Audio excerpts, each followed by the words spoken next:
This is Lynn Fraser with the Radical Recovery Summit. And our monthly interview this month is with Scott Kiloby, who is the director of the Kiloby Center for Recovery. And the Kiloby Center is also the host of this whole series of interviews. And Scott today is going to speak about mindfulness through the holidays and family dynamics and how that all comes to this big intersection around the families. So Scott, why don't you just go ahead and get started? Yeah, well, thanks, Lynn, for having me. And I guess since we're sponsoring it, so it's me having myself or something. I don't know. But I appreciate the opportunity because when I think about the holidays, and you and I were just talking about this, a lot of it, some people may be triggered by the fact that it's a holiday, but often I think it's more about the family of origin and all of the dynamics involved with that. So in that way, what we're going to talk about can apply to any time you're in connection or disconnection with your family, even if it's just, some day in the middle of the year that's not a holiday, because that's what I think really comes up for people. I guess maybe the first thing is just to kind of highlight some feelings that do come up for people during this time. And I guess one came to mind would just be loneliness, because if you're without a partner or without a family, or you're, experiencing some grief from a recent passing or something, that stuff can definitely come up. And I also think what happens when you use the word dynamics is that when you're around your family, it sort of illuminates the role that you played growing up. And it sort of brings to light the deficiency stories that we call them. Things like, I'm not good enough, I'm not heard, I'm not acknowledged, I'm not accepted, I'm not loved. And those can be really painful feelings to be sort of being re-triggered. There's just also the anxiety of, like, I'm about to go back into my family unit. Just the anxiety of sort of, like, people carry that around for a few weeks, I think, sometimes around the holidays, knowing that they're coming face to face again with some of the old wounds that they've experienced. And then, of course, some people have seasonal affective disorder, which is they start to feel very down during these holidays, which, could be a chemical thing in the brain, but quite often it's more that the stories that they're carrying around about themselves and their families sort of solidify around that time of year. So those are the kind of things that we all have to deal with. And I think what mindfulness does is that it gives us some tools to sort of be with what's happening and observe it, feel it, let it come and go. And then the brilliant thing, obviously, is that when we start to let things go, you can be with your family in the freshness of the moment, which is if you can get those moments where you're just there and you're sharing from, like, an authentic place where you're not carrying around the stories and the concepts about yourself so much in the family, there can be a different kind of connecting that is more joyful and loving and compassionate and open.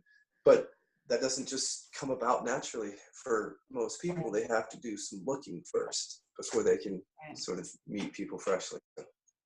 So one of the things, there's a lot in what you just said, and I know we'll get more into some of the details of that. One of the things that you said near the beginning was that people can feel lonely. And another thing that you were just talking about was that we get triggered. A word is that we would use, we triggered into some association from the past. So we might feel lonely because we've had a loss or something like that. But we also might feel lonely because we always felt lonely as a child. We never really felt connected in the family unit. Can you talk a bit about that? Yeah, I think I felt a lot of that because I was a child who was 10 years, the youngest child by 10 years. So my brother and sister were much older. So a lot of time was just spent sort of feeling like a bit of an outcast, like I sort of a Johnny come lately in my family. Even though my family loved me, it produced feelings of sort of loneliness and some addiction, that came up as a way to fill the space and stuff. You know, with loneliness, I think sometimes the word is trying to point to a feeling that we have about ourselves. If we can kind of get out of the word and get into the body and feel what is this feeling like, just really come down and meet it with presence and just rest with it a little bit and breathe and see if it has any message for us. And sometimes if you just ask a question to it, like, I'm sitting with that feeling and I say, what's this really about? You might say, something like no one loves me, or I, I don't belong, or something like that. Some concept comes up. And then as you just continue observing that from awareness, just everything that the feeling produces, then I think you can get to feeling the feeling without the stories connected to it. And I think that's a much more manageable thing. When you're sitting with a feeling that has a lot of stories embedded into it, unconscious stories, it can feel like the loneliness just hangs on. That feeling just hangs on and hangs on. And of course, the way we talk about it is the reason that it hangs on is because there are stories Velcroed or connected to it. Um, so I mean, yeah, Before you go on, I think, yeah, before you go on, Scott, let's stop right there. And just, you said when you're looking at it from awareness. Can you go a little bit deeper into yeah, that, what you mean by that? I can. So if I'm sitting here and there's just this feeling of loneliness, one thing I have to do is I have to get beyond the label of it. I have to sort of move into what is the experience of the feeling in my body when I take the label away. So obviously from awareness, meaning there's a presence here or awareness that you could even imagine emanating from behind your body and your mind that comes in and it meets the feeling directly. So it's without a thought in the middle of that, without a label. It's just the being present to the energy in the body. And it probably is not going to feel comfortable.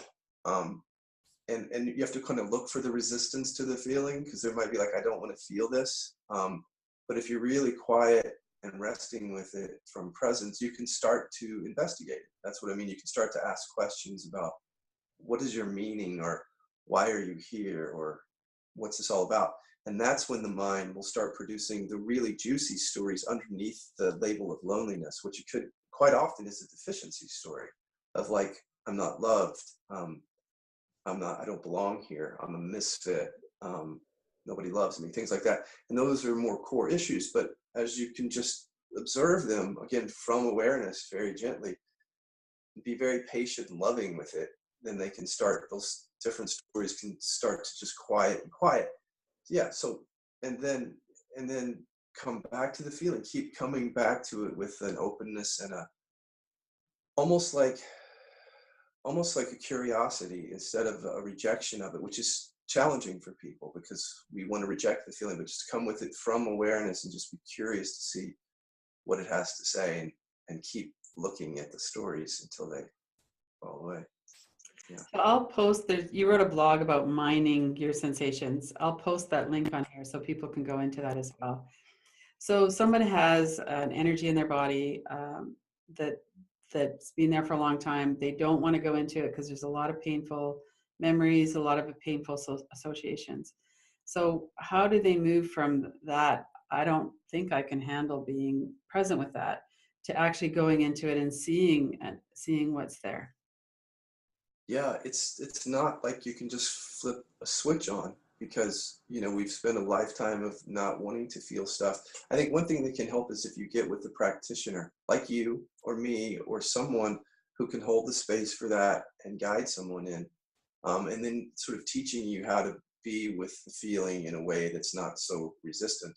But if you're discovering this kind of work on your own, I think one of the nicest things to do is just to come down and feel into the body and look for and allow any resistance to the feeling, because that's often the surface layer. It's like I don't want to feel this. I want this to go away.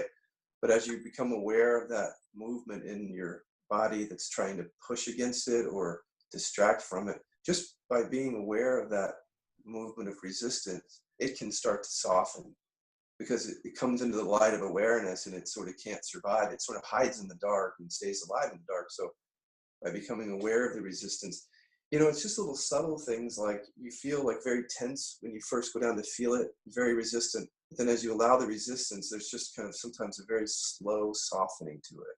Like it's not necessarily a dramatic, like, oh, I just love this feeling now. I can just welcome this, but it's more just very gentle sort of softening to it. And especially the more you take your mind out of it and you're with awareness, and it's really just I think it's practice. I mean, that's what it is. It's practice of learning how to feel directly, and finding out that when you do it, it doesn't kill you. It you actually It's does safe. free you, Yeah. and then just gaining the confidence to continue to explore. I find that over and over with myself and with people that I work with too, is there's a tipping point where people realize in their bodies that it's safe to look at this and they're not going to die from it. And that it's not here to hurt us. It's just something that we need to be present within ourselves. And when we do that, then we can release it. It's amazing how that works.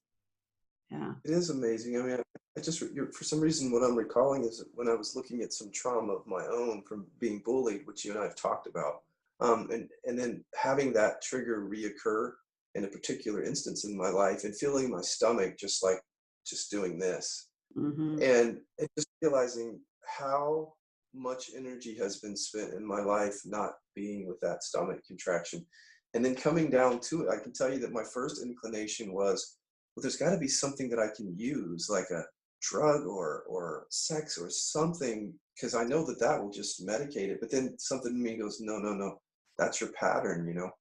Hmm. So instead, it's just coming down to it, and again, not it's not always. I don't want to scare people, but it's not always like this very, very gentle process, because as I did that, it's like the stomach started just like contracting, and all these fear thoughts came up, like I'm going to be annihilated. They're gonna hate me. They're gonna kill me. Pretty irrational thoughts, but they were still there. And as I was doing that, it was like just rather explosive in a way. But I don't want to scare people, but in a sense, but the release of that was like, oh, you know, Right. thank God that I was able to do that. The most I can say to people is the more you can reduce resistance to the experience of being in your body, the better, because the resistance is just another force in there, and you just really have to work with that before things can come up. Well, and at the Kiloby Center for Recovery, you're working with people with addictions, and people get addictions. Addictions are driven by that need to get away from what's going on, primarily in the body and all the associated thoughts. And the nervous system, I've had such an appreciation for my nervous system and everyone's nervous system. There is one goal, and that is just to keep us alive, keep us safe. And it's not rational, it's not reasonable anymore, but we're just driven until we actually go in and feel it and see it. And then once it's gone, and there's all that space. Yeah, that's beautiful. And I guess I would Yes, add I would add to that too, though, that it's not a one-time deal. The nervous system needs many, many experiences of letting that energy be there and the associations be released before we're convinced that it's actually safe.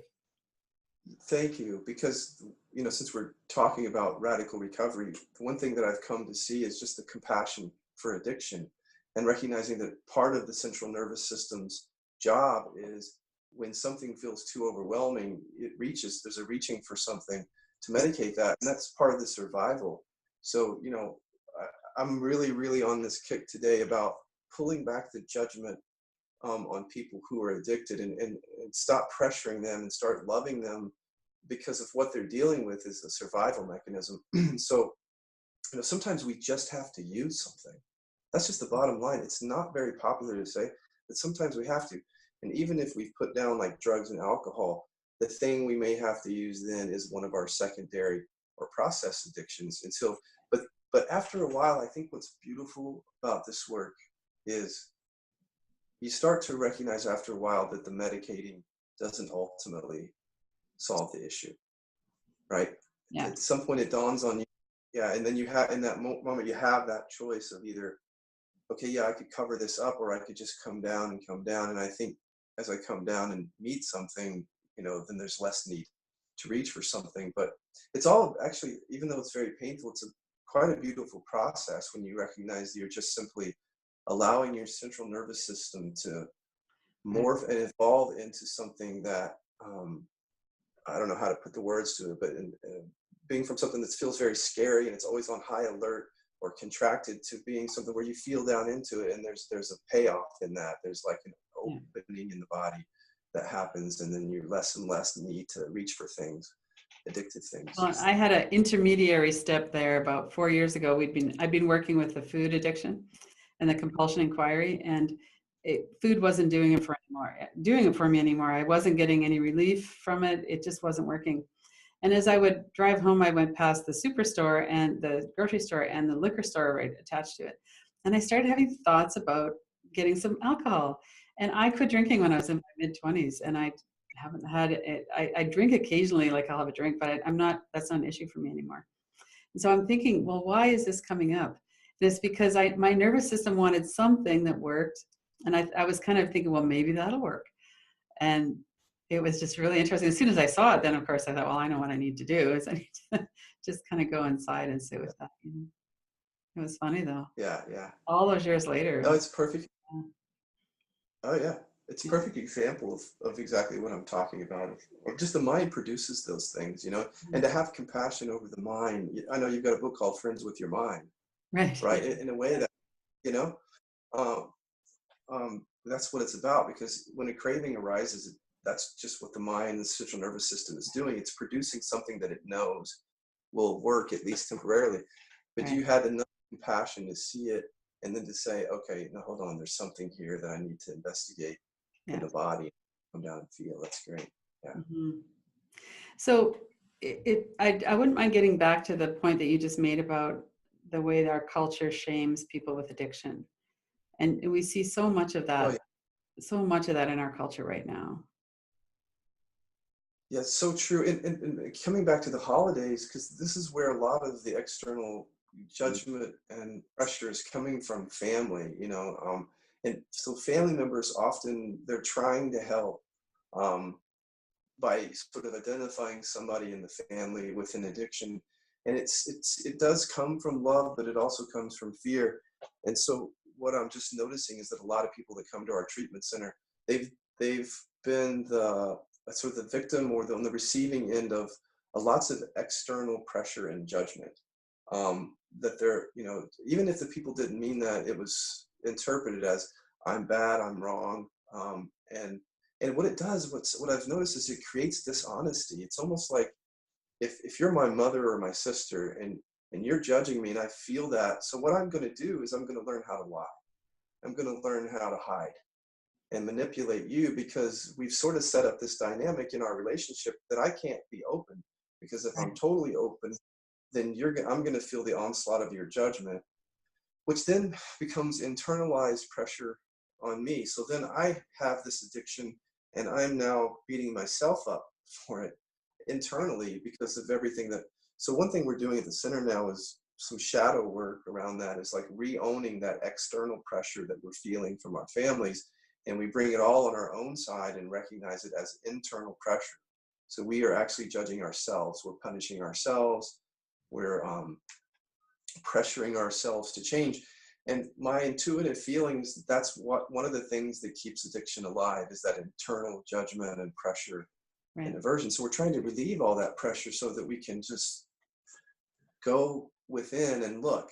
And it's a tricky thing, because sometimes you have to put pressure on people because they could be killing themselves. You have to put some pressure on people. But I really, when you start thinking about long-term recovery, we have to get to a place where there's real love within ourselves, for not only other people, but for our own experience and for our own.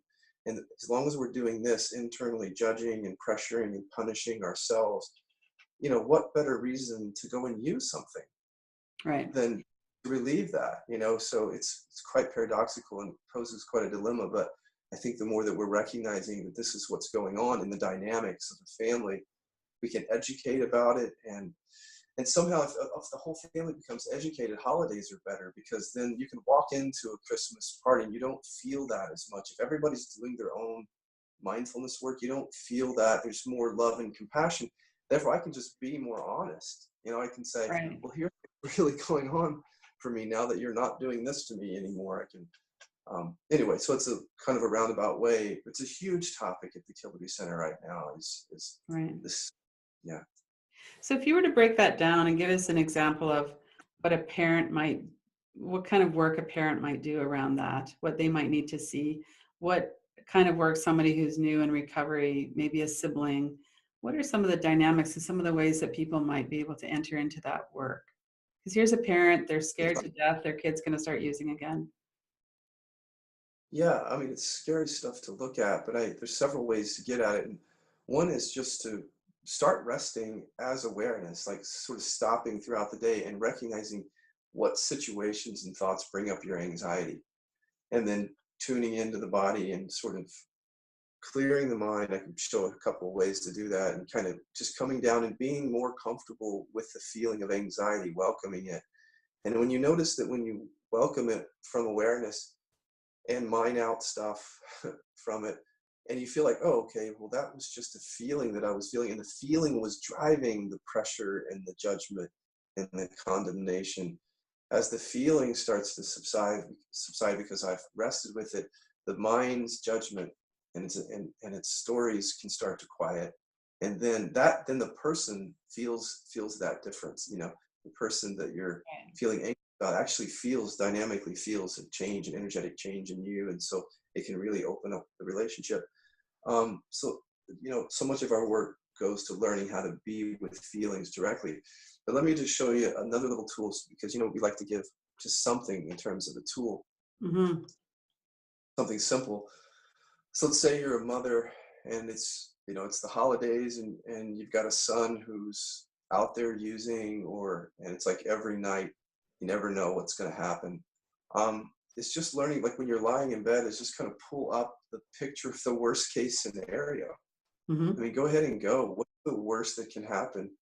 And well, he could die, um, or he could destroy his life, or something. And then you can see your mind will produce the words. If you look at the words spelled out, or it'll produce the picture. You just kind of put your hands up and hold that picture or that set of words, and just look at it from awareness with a quiet, non-commenting mind, just observing quietly. And as you do that, there's something about bringing something into awareness that directly, that eventually, if you're very gentle with the noticing, the thing will start to kind of move and shift and eventually kind of fall away. And as it does, it gives you an opportunity then to come down to the feeling without the the words in the pictures, which are keeping you up here. As that falls away, you come down in the body, and then you can explore the anxiety. Right. So that's a really Yeah, good just explore it. example. That's a good example of how to actually work from awareness, because so many times the images are just rolling through our mind. We've got all this going on in our body, and how do you get the perspective? I know something that you did with me at the Kiloby Center was to have me open my eyes and put the image on a wall across the room, and it's really clear then that that's an image I'm looking at. That was very, very helpful for me. And this new kind of thing of Yeah, putting it into a frame, it's very practical. It really it's helps easy. people to see. Yeah, and another version of that is that kind of it's a combination of what you and I just said. Is, let's say I've got a picture of my son who's very heavily into addiction, and I'm feeling the anxiety. So the picture is right there, and I'm holding it with my hands. If I just shift my focus from the surface of the picture right through the picture to the wall in front of me, and really look at the textures and the colors of the wall, being really present to it, and then kind of shift back to the picture and then back to the wall, what it does is it releases its hold on me again. Ah, And mhm. all of these are opportunities to come then, when you unhook from the mind, to come back down to the body, where the real feeling that's driving all this is. And that's where you want to work with resistance and allowing, and yeah. Right. Do So you want to good. So mention the thank you phrases? How people might work with that too? yeah, it's a lot of the tools at the Kiloby Center are about reducing resistance, and then that's one of them. So same picture of my son, and I'm looking at it. And what you'll notice as you begin to rest from awareness and observe mindfully things, you'll notice that there's either a resistance to the picture, like, I don't like this, I want Mhm. this to go away, or a clinging to it, like it seems really, really important and I can't let go of it. Um, Saying the thank you phrase just somehow kind of releases that clinging or that resistance. So you just say, thank you for arising, I love you, you're welcome to stay. And something, it sends a signal to the system somehow, to relinquish some of the resistance to it, which kind of unhooks you from it. It's just a very loving thing to do. And you can say it to thoughts that you're having, you can say it to images that you're holding, you can say it to a feeling, where there's resistance. And it Mhm. works pretty well, actually. Mhm. And you don't have to mean it. You don't have to mean it. You Yeah. can fake it. Yeah. You can I fake it. find that quite magical to really welcome something that you really don't want to feel. And this Yeah. welcome it, it really shifts it. Oh, that's everything, isn't Yeah. it? I mean, I know you do so much meditation work, and I'm sure that you know and have seen so many times that it's the resistance that's Mhm. creating. Yeah. And the Yeah. judgments and yeah. So one of the dynamics that I've noticed is that when I want somebody to not be suffering, that that there's some kind of an anxiety around that. There's a kind of a compulsion. There's something about that that feels really bad on the receiving end. So it's like Yeah. that person who's receiving that, and so this could be a parent wanting their child to stop using for very good, loving reasons. Yeah. All that's fine, but on the receiving end, there's something that doesn't feel right. Can you talk about that?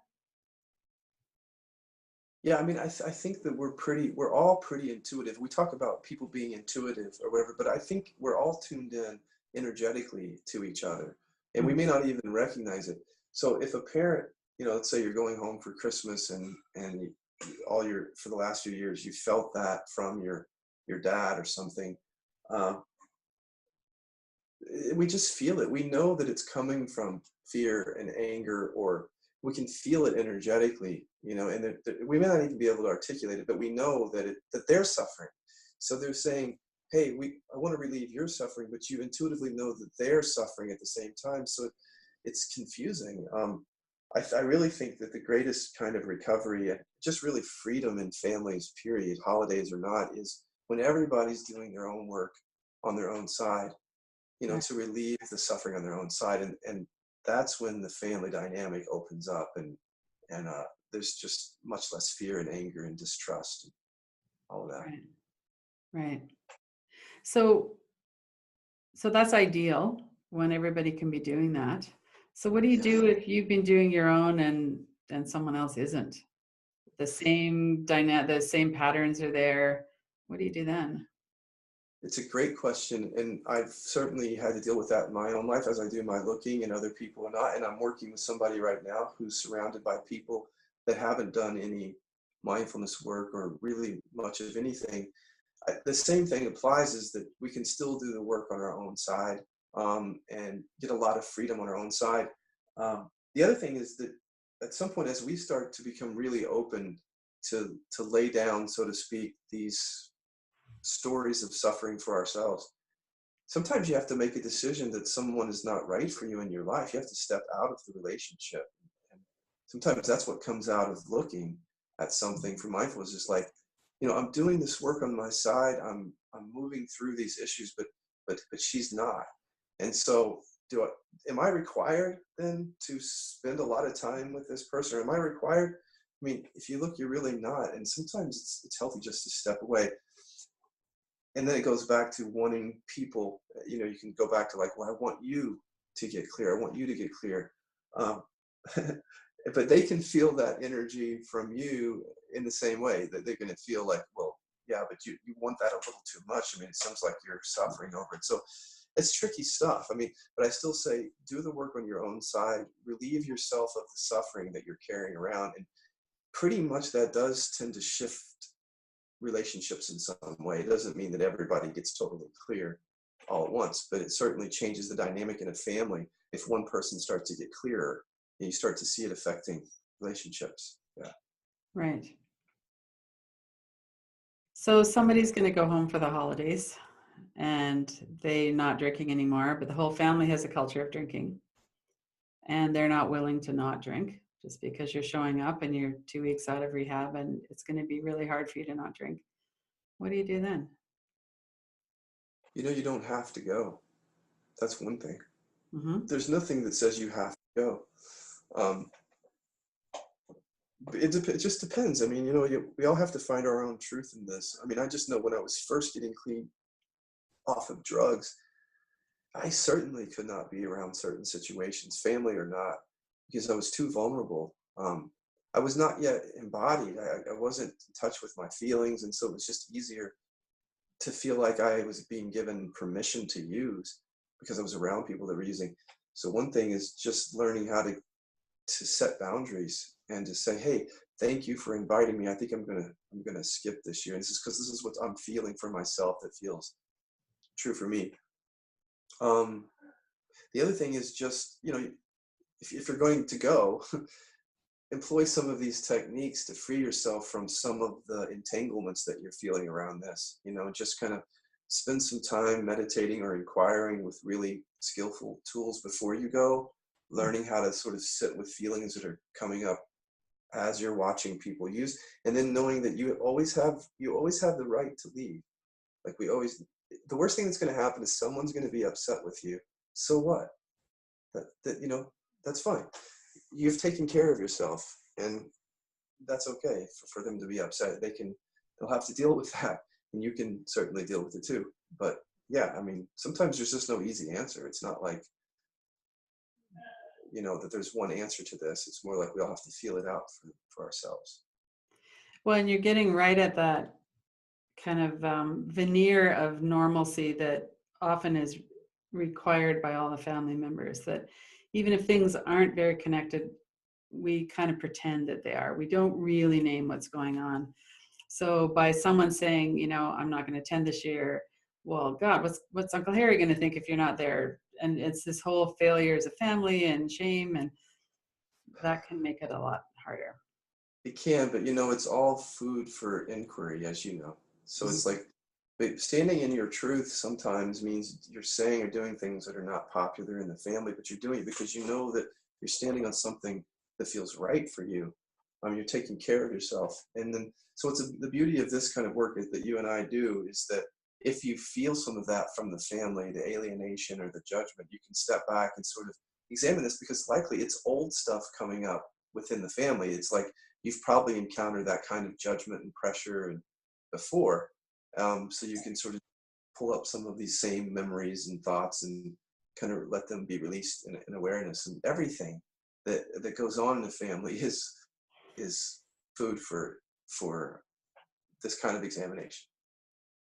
Something that's changed is that now you're an adult, you're not a child anymore. They don't have absolute control over your life anymore. And we have resources now that we didn't have then. So even though something was not workable when we were 12 or 15 or 10 or whatever it was, it might be very workable now. You might have the strength to be able to handle not going and to disappointing the person that's going to get that no. Whereas before it wasn't really an option. So it's good to update our files for Yeah. really happening now. Yeah, I really like that. I really like that. And Yeah. something that popped up for me too, just so that I make sure that it's said, is that if you're someone who's um, going through the holidays right now, not you, Lynn, but anyone, and you find yourself using or relapsing, that's not the end of the road. You know what I mean? I'm not giving permission. I don't have the power to give permission.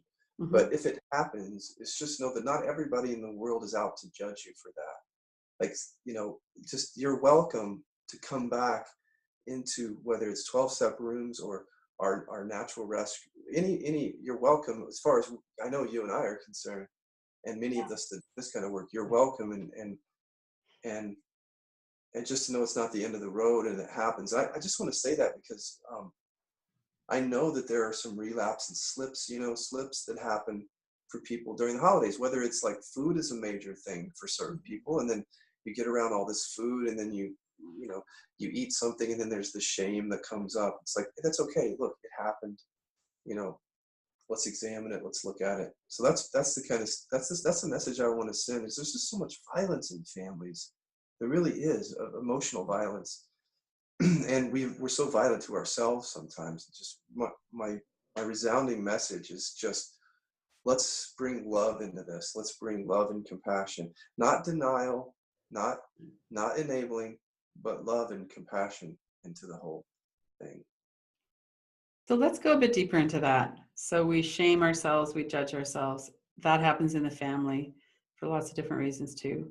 So can you maybe just talk a little bit more? So this is a situation. How would somebody work with that? That either the feeling of I'm not good enough, I'm not doing it right, or I've had a slip and now I feel like I'm a loser. What could you do there? It's sort of hard to talk about it in one generalized way because I would want to know more about how is the shame coming up. First of all, shame is one of the scariest emotions for people Right. because it's a very dark, can be a very dark, painful feeling. But I would want to know, it's usually a combination that you sense that people are judging you, Hmm. shaming you, whether it's true or not, and that you're shaming yourself. So, I'd want to know, is it feel more like now that you ate 5 days in a row of just nothing but sugar, or whatever? Is it that you feel like there are people out there that are judging you and like, oh, look, you failed and you can't stick to your plan? Does it feel like it's coming from out there, or does it feel like it's coming completely from within? Because if it's coming from out there, you might want to do a little bit of what we have shadow work, where you re-own that external shaming and you bring it all up on your side to recognize, oh, I'm shaming myself. That's what I'm doing, really. And once you get it all on your own side and you recognize this is me, the story of me shaming myself, then it's just a matter of being skillful with it so that you, just like I said, using tools, to look at the thoughts and let them just be until they vanish, and then coming in. And if you can be lucky enough to really connect with that deep seated sort of stomach shame, that stuff that's really old, you'll know it when you contact it. It's a feeling of just, it's very, very painful actually. But if you learn how to be with it and just sort of let it be there and not distract yourself from it, breathe into it, continue to mine some words and pictures out of it, let them come and go. That's where the healing happens. And like there can be a real healing. Um, I really think that shame is a driver. It's a driver for addiction, and we should all be encouraging each other to do this kind of work to relieve the shame within ourselves. Because I'm just not Right. a big fan of it. I'm not a big fan of shaming other people or of using shame for recovery. I still don't get that when people say, "Well, I need to shame them so that they'll stay clean." Okay, you can do that. However, that's a wound that will be there Right. and could be driving the addiction even for months and years to Yeah. go. So yeah, I hope I was clear about how to work with it. I mean, there's a lot of tools that you and I have and we have at the center that Yeah. can be more specific working with it. But Well, maybe we could use me as an example, and you could do your magic. love, yeah, let's do it. Okay, Awesome. so I've had periods of time in my life when I've been a normal weight, and I've also had a long-standing issue with food addiction. Yeah. And when I'm this weight, lots of times people will look at me and go, "Well, she doesn't have her shit together. Look at her Right. weight." So in my own process with that, I'm very, I understand and have a lot of compassion when I get to the point where I just need to do something to take the edge off. Yeah. And sometimes I'll go into a period of eating sugar or ice cream or something, and it feels so bad in the body. I don't have a lot of tolerance for that anymore in my Yeah. body. So it doesn't usually take me that long before I go, okay, that's not worth it. I'm stopping that. Yeah. Yeah. However, I have that, and I see this all the time. There's this, I didn't do it quite right because if I did, I'd never do that behavior. And so it's kind of pointing back to that relapse thing. So I was in Toronto a few weeks ago. It was difficult for me to kind of stay on my eating plan. I got to the hotel. They give me a chocolate chip cookie, a warm chocolate chip cookie. And I had just negotiated being in a rental car, being in the Toronto on the freeways. And I'm just like, okay, I'm going to have that. And then for 3 or 4 days, I'm eating sugar and stuff. Okay, so there's a really recent example. Yeah. So what do I do now? So I'll take you through a process. I don't know if we'll be able to get all the way through it, but I can show you the mechanics of it. Hmm. One thing I would want to know is, so if you close your eyes, can you feel that external shaming pressure, like as if there are people out there that are looking at you a certain way or expecting or demanding you not to do that? See if you can feel it, like that pressure coming from the outside, the shaming. Hmm. Yeah, you can even see individual faces sometimes, like certain people have more, and then sometimes it's just vague faces. It's just people, Right. right? Yeah, So so when, part of it was I was kind of, it's almost like I'm standing beside behind me, looking yeah, at me saying okay and taking the cookie in my hand. And then part of it is being online with people and looking at my face because I spend a lot of time online with people. And yeah, I'm looking at my face going, your face is puffy, what are they going to think? Yeah, there you Yeah. go. Right. So what you can start to do is, this is just 3, 2, 1 shadow process, is start dialoguing with these people. So you can just freely dialogue. So for example, like, I don't like it when you shame me. It's not helpful. It makes me feel this way. Just go ahead and just dialogue with it, and feel free, because the more free you feel with it, I think the deeper it can go. Okay. So in this case, the kind of the biggest one is me shaming myself for it. Okay. So I could just say to myself, I don't like it when I look at when you look at your picture and you think, oh, you've got a fat face.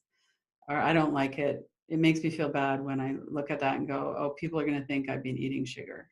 Okay, so that's a good point, because a lot of people will feel it more like this is stronger external shaming. It's almost like, so what you're saying is it feels like it's almost all on your side, like it's internal, like judgment stuff. A lot of it. I do have kind of a defiant thing around other people shaming me.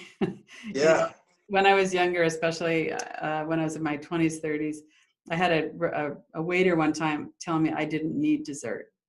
yeah. I said, I'd like to see the dessert menu. He says, you don't need to be eating dessert.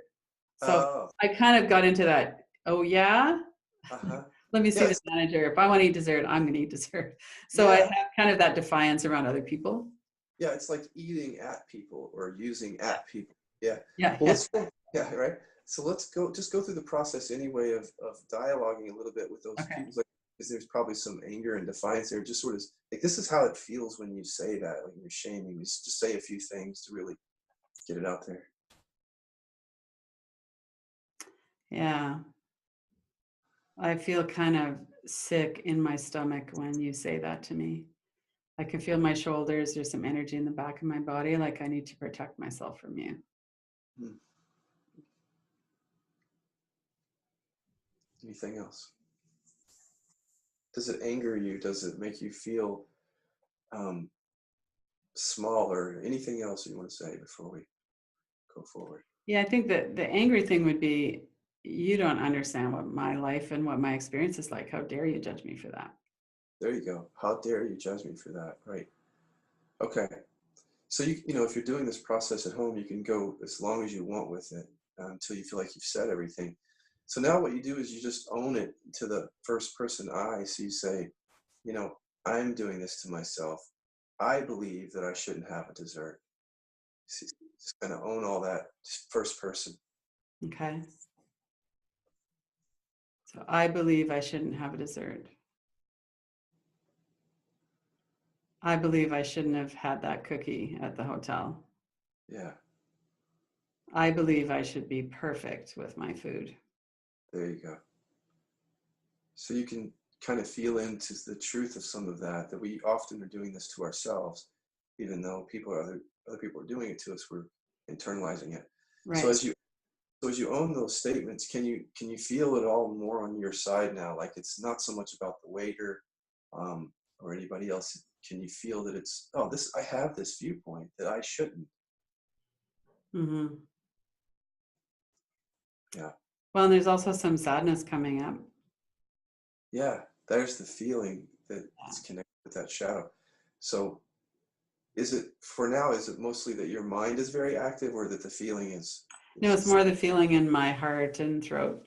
Yeah. okay, That it feels like sadness. Yeah. okay. So let's just go straight down to the sadness then. And like you're imagining awareness emanating from behind the sadness, and the awareness is just meeting it directly and being very curious about it as an energy, not so much right now as what it means, but just as the feeling itself, and just kind of, and then notice if there's anything in you that would like it to go away.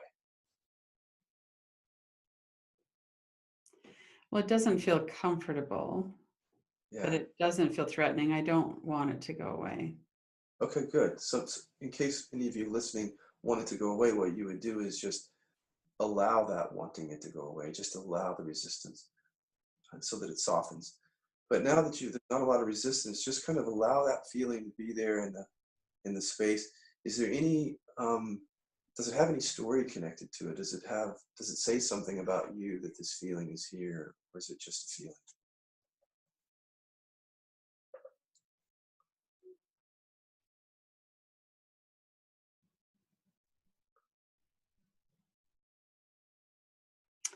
It's really just the sensation. There's sensation in the back of my body and in the heart center and a bit in the front of the chest. Okay. So let's just sit here for a bit and let the energy just float there. Now that there's not a lot of resistance, you're just allowing it. You can say, thank you for arising. I love you. You're welcome to stay. Well, what the sadness is around is I feel like I'm dishonoring myself when I eat that way. I'm Yeah. disconnecting from myself. I'm not being kind. Yeah. Yeah. So can you see the words there, like as if you wrote them in front of you? Just, I'm not honoring myself.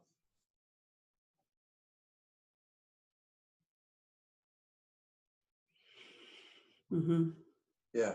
Just stay aware of the words from awareness. And since we're trying to show some tools, if you would, Lynn, just put your hands up around the words so we can um, help the people at home with this. Yeah. So the hands are just holding the words. The hands are not trying to control the words. They're just, it's like the words are determining where the hands go. So if the words get bigger, the hands get bigger. Yeah, there you go. Just kind of let the words be exactly as they are, just resting and observing them quietly, not adding any meaning to them, just looking at them.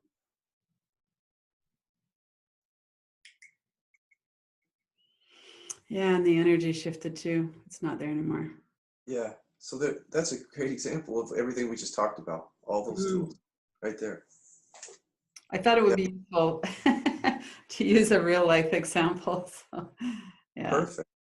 And can I say one more thing is that with food issues, those are challenging things because you can't quit eating. And you and I have talked about this Right. before. Hmm. And so the abstinence model, may work for some people with food, but essentially, if you have this really rigid abstinence model around food, and then you have a 5 day stretch, you really can set yourself up for more shaming. Right. That's that's not to give yourself permission to eat anything, but to really delve into these issues around control and shaming and self-judgment. Yeah. Um, and I think over time, what happens is that is going to the food starts to relax over time Right. because stories are being put down, which is a very different model than I'm just going to not eat sugar. I'm just going to abstain, Right. which, Right. yeah, Well, what I found is that most of the time I can just eat properly, eat sensibly. But once I start eating sugar, then I have a real drive in my body to continue it. yeah, Part of that is that kind of thinking around, well, I've already started eating sugar. I'll just do it for a few more days. yeah, So, but there's a lot more room to work.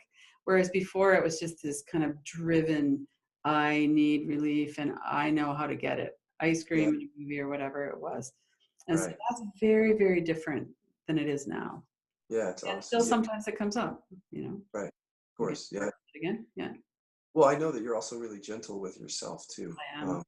Right? Mhm. Because I know that you don't take the rigidity of the rules. You may have certain sort of guidelines about food, but I know you and how Right. deep you go, and that's what we're inviting everybody to do is to go deep into Yeah. these stories that are under the food is where the juice Yes. is. Stories under the food. And the shaming ourselves for not being perfect. And, the reality of it is we were talking about the nervous system and that drive, that urgency and that underlies a lot of addiction. And we can heal a lot of our nervous system reactions for sure. And I certainly feel like I've pretty much healed a lot of them. And sometimes when there's a feeling of threat, it kind of just comes back up again. Yeah. And then we work with it however we work with it. And I don't shame myself for not being perfect with it anymore. I really Yeah. just try to stay with it and see what there is there to look at, and all comes down to the feelings in the body usually. Yeah. And that's my philosophy is the gentle, humane approach Yeah. and trying to quiet the self-judgment, the shaming. So yeah, we've talked a lot, we're talking about the holidays and certainly addiction is one of them. I hope that we've talked enough. We can't cover every subject. Right, right. But one thing I wanted to talk about is just for those who are experiencing the re-triggering of trauma, because you can actually, Christmas can mean that you're in the same room with your abuser, Uncle Joe, or even not even sexual abuse, just a parent who you felt like abandoned you or neglected you or didn't love you, Or a um, step parent. Step parents are often part of the mix up now. Yeah. right? Or brother, sister. Yeah. For those situations, that's tough because trauma can be very overwhelming. And that's why I always invite people, if you're experiencing unresolved trauma, to really work with somebody, Hmm. like you or me or any of many somatic practitioners, because you sometimes have to go deeper into those issues and you need somebody there with you. It could be a whole nother topic about how to sort of survive the holidays with trauma. And Yeah. I would actually defer to you, is just, since we're online, is just give people a couple emergency measures if they're feeling a lot of high anxiety. And I know breathing is good. Diaphragmatic breathing is good just to calm Yeah. down. Is there anything else that um, I'm interviewing you now. I'm going to ask you. Well, I guess the acknowledgement, some of these things we've just talked about already, the acknowledgement that the nervous system drives a lot of things, that we're often triggered by things from the past. So when we're going into those familiar environments, especially if we might be with someone who has abused us, that we have a longing to be connected, and we also have a trauma history. And so it's not going to be easy. So to acknowledge that is very helpful. And Yeah, I used to always try to, when I was going to visit one certain family member, I tried to be well rested and well fed before I went, because that was my best chance of staying stable. So to use kind of a practical, okay, what could I do? Could I invite a friend to come with me? Could I get this sibling online with me? How could I support myself in kind of a practical way? And you said too, you don't have to stay, you can leave. And one of the things about being emotionally flooded or overwhelmed is that it can take a half an hour or so just to let things settle, the hormones that are rushing through our body. So go for a walk or signal to a friend and say, let's get out of here for a half an hour. That we have a lot more options than what we might think we have. Working with the nervous system's health ahead of time is really good, because if we can establish a smooth diaphragmatic breath, it really helps to heal and stabilize the nervous system. And then we'll have that to fall back onto. And also, I can put a link on here to some breathing practices that people could do. One thing that I've been doing lately is box breathing. I don't know if you're familiar with that. I don't think so, not by name. So you exhale for 4 seconds and then hold your breath for 4 seconds. Yeah, And then inhale and then hold. And what it does is it kind of interrupts the nervous system's freaking out, and it kind yeah, of gets you back in your body. And you can do it without anybody really noticing. You can sit yeah, at the table and do it. yeah. And That's sometimes, great. and sometimes people will hold their own hand, just kind of clasp your hands together and just put them in your lap and just sit there like that. But just kind of feel your hands. That can be helpful. We can get into a parasympathetic freeze when we're really triggered. And so, Totally. feet on the floor, breath, those kinds of things can really help. Yeah, I mean, there's probably endless. The one that comes to mind that I've been doing a lot with people who are being re-triggered around trauma, and you're probably familiar with this too, is take one finger and close one nostril and Right. breathe in through the open nostril all the way in, watching the breath come into the body. And then as soon as the breath is in, switch the nostrils and breathe out, watching the breath breathe out of the other nostril, slow, long breath, and then breathing in that same nostril, almost, and then switch over, breathe out of this Right. nostril, and then Yeah. breathe in. There's just so many different breathing techniques. And I just noticed that one works really well for people.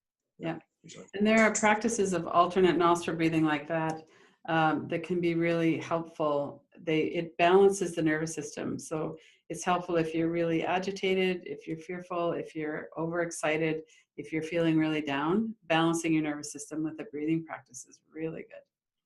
Yeah. And you can do it Yeah, in your mind's eye too. If you're sitting at a table and you're kind of feeling like you can't really do this with your finger, you could also just do it in your mentally, just follow that breath in that nostril and then the other one. yeah, yeah. Yeah. Great. I like that. Or just kind of tune into your belly and Yeah, soften your stomach and breathe. There are a lot of ways that people can yeah, do that. Hmm. yeah. I think those are stabilizing techniques. They may not resolve the trauma, but that's really not their aim. But they can help. But I think they're, sometimes getting through the holidays, and for certain people, I mean, some people have difficulty understanding that it could be that emotionally overwhelming. But until you've been abused or traumatized by your own family members, you have no idea how someone could be secretly suffering, around a table or in a living room. And Right. so for those people who know what I'm saying, they're going to be thankful that we talked about this. Yeah. And that also, there's this kind of way that we get through things just by hunkering down. and we just get really rigid and controlled, and that's no way to live either. No. Yeah. Yeah, of course. So what have we not covered yet? So it's holiday time, it's difficult. We're going to see family, we might be triggered by things. Um, I think we've covered a lot. I think that the skills, we could go on and on about the skills. There's so many that you and I together have. And they can explore that at livinginquiries.com or your site, which I'm sure you post, or, the Kiloby Center. People need to come for addiction or trauma. There's lots of resources that this community has. And the natural rest groups, and just like, I want to say in a certain sense, don't make it about the holidays. Make this a daily sort of practice of mindfulness. And you're offering, I know, meditations, like, is it every day? Every day. We just had our 2-year anniversary of every day at 8 a.m. Eastern for half an hour. It's free, it's online. I'll put the link for people. Yeah, I think that kind of thing where you sort of devote yourself to daily practice, whether it's through that or something else, is really what makes all this work in the end. Instead of use, because I know that sometimes like people want to know what can I use during the holidays to get through it, and Right. that's fine to use a tool, but it doesn't necessarily. It just simply kind of gets you through it. The deeper work is when you start devoting yourself to some sort of practice of resting Right. and presence Yeah. and things like that that can be much more helpful. So that's one thing, is just so that people don't hear us as just, hey, here are some holiday tools. We're really talking about a much deeper deepening, you know. Yeah. And, when I was interviewing people for the Radical Recovery Summit for September, one thing everybody said was trauma is at the root of addiction. And the other thing that everyone said is you have to work some kind of a program. Yeah, You have to do something every day that's healing, that you're going inside, you're doing some kind of healing work, and that you really need to have other people involved. It's not something that you can do on your own. And that was absolutely. every single person in their own way said something about that. Couldn't agree more. And if that sounds like a death sentence, it's not. It's really a life rejuvenating thing, because people will say, I don't have to do something every day. But I'll just kind of, maybe we'll just leave it with this, is that your mind is doing something every day. Like you see what I'm saying? Yeah. It's working constantly around the suffering to keep it alive. So entering these practices is just a way to sort of keep up with the continual upset that people Right. already experience. So what better way to love yourself than to sort of devote yourself to a regular practice? Yeah. And one of the things that I think might stop people from doing this internal work is just the fear that once they take the lid off, it's going to blow up. And a lot of recovery centers shy away from dealing with trauma first, and you don't. You go right into it. Why is that? How does that work? I just started reading the studies. I mean, in the last 5 or 10 years, there was pretty powerful studies that came through that said, we've got chronic relapsers who are, it's like a revolving door in and out of treatment over and over, up to 19, 25, 30 times in Mm-hmm. extreme cases. So these studies were saying, what is being missed here? And the conclusion was that it was unresolved trauma. It was so big that, they were sending people to education classes and group processes, but they weren't dealing with the individual unresolved trauma. So I thought, how can I have a treatment center that's just ignoring the scientific studies of why people are relapsing? But the bigger reason is that there's been no thing that has helped me more in my recovery than resolving the deep core wounds and the trauma. I find no way around it. And even though I tried to bypass it and go around it for a number of years, Mm-hmm. in the end it didn't work. The trauma was still there and it had to be dealt with. So I just know that to be the case with so many people. So we Mm-hmm. just go right for it.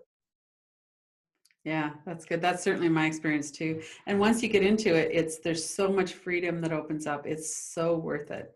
It's so And worth and it. that's something that I think when you're around someone who's at a certain stage in recovery and they've resolved a lot of their own trauma, you can really sense that being around them. Yep. You Mhm. absolutely can. Yep. Yeah, good. Well, thank you very much. This is a great discussion, and I hope Yeah. it's helpful for people. I'm sure it will be. A lot of the points that you're making around kindness and compassion and being realistic and these very practical tools are all very helpful. Yeah. Well, happy holidays to everybody. I hope this has been helpful. And we'll see you again in about a month, I guess. Go to kilobicenter.com, Radical Recovery Summit, to see the full schedule of speakers and to register to watch these free online in the Radical Recovery Summit 2017.